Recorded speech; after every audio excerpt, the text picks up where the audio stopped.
the situation is even more concerning, Dr. Sanjeev Bagai, because you have in the Chhattisgarh sting, we've seen doctors selling remdesivir at 16,000 rupees per dose.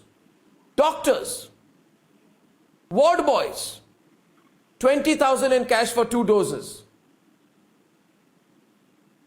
I'm not stereotyping anyone, but this is obviously happening on the ground. It's life-saving medicine being auctioned away by people who have profit on their mind. Good evening, Arnab. There are two parts to your statement, and I'll address both very quickly. One is these people are just human scavengers. They are vultures. Complete social embarrassment who actually belong to jail, irrespective of whether they are doctors, ward boys, or they are chemists or stockists. Now, I want to clear the air, which my previous learned speaker has said. Remdesivir is a first-line, very broad-spectrum antiviral. It's been used for many, many years. It's been used now, but primarily for the very sick, moderate to severe, who require oxygen, who are on a ventilator or ECMO life support. It is not to be used at home. It is not to be used for mild to moderate.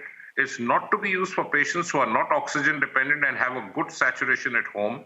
But unfortunately, this myth has been spent around in which remdesivir has been now proclaimed to be the euphoric medication, which is actually going to turn the picture around. That is not true.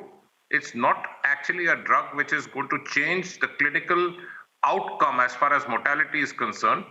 The Cochrane meta-analysis trials, which have done more than 32 studies all over the world, have shown that it will only decrease the length of stay in the hospital or ICU, which is good, but only for that restricted 5 or 8% of the patients. No, but but coming to the... I get your point, but... No, but I'm on no, Dr. Sanjeev Bagai, I understand that everybody does not need it. Yeah. My question is not that. My question is of the nature of the crime. Yeah, so if there are people, some people who are at the Rob, front line of emergency services who are auctioning remdesivir, it's obviously being done by many more people. My question is on the nature of the crime. And I have been saying this. And maybe, Ishwaran can come in on this with Sanju, that maybe we are not being tough enough.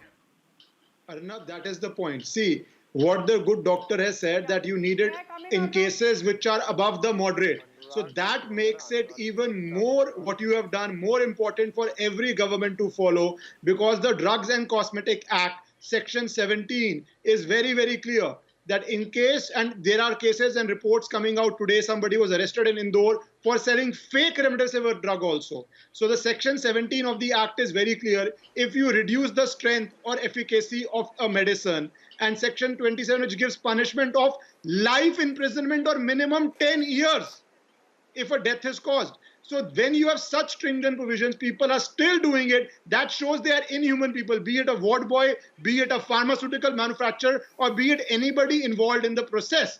All these people need to be caught and given exemplary punishment. What sting you have done has shown one hospital, but unfortunately other reports are also coming out, and that needs to be acted upon, because it is only given to people who need it. Doctors are always going to give it to people who need it. But if you can't have it because somebody is either stocking it or black marketing it, or even worse, selling a fake drug, that is an offense which deserves life imprisonment as per the law, and that must strictly be done so that the message goes out. Nobody dares to do it for any amount of money. Because we are facing a crisis, and you can't face a crisis with people trying to do crimes and profiteering out of miseries of people under the crisis. We have adequate laws to punish such people. All we need to do is publicly, exemplarily punish them, and probably the government should run some ads that anybody doing this, we will throw the strictest law at them, so that people doing it take notice of it and run away and don't do it.